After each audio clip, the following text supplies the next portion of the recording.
मुंबईतून एक धक्कादायक आणि चर्चेचा विषय ठरणारी बातमी समोर येत आहे। मुंबई उच्च न्यायालयाने एका मानहानीच्या दाव्यावर तब्बल 20 वर्षांनंतर म्हणजेच 2046 मध्ये सुनावणी घेण्याचे आदेश दिले आहे।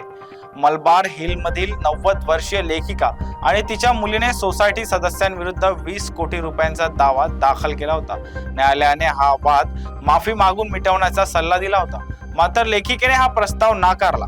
या प्रकरणात पक्षकारांमधील अहंकाराच्या संघर्षामुळे न्यायालयीन यंत्रणेवर ताण येत असल्याचे न्यायालयाने नमूद केले आहे।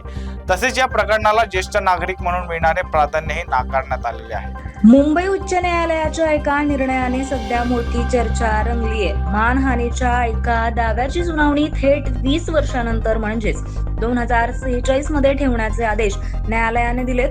मलबार हिल परिसरात 90 वर्षीय लेखिका आणि तिच्या मुलीने सोसायटी सदस्यांविरुद्ध 20 कोटी रुपयांचा दावा दाखल केला होता। या प्रकरणात न्यायालयाने दोन्ही पक्षांना माफी मागून वाद मिटवण्याचा सल्ला दिला होता, मात्र लेखिकेने हा प्रस्ताव स्पष्टपणे नाकारला।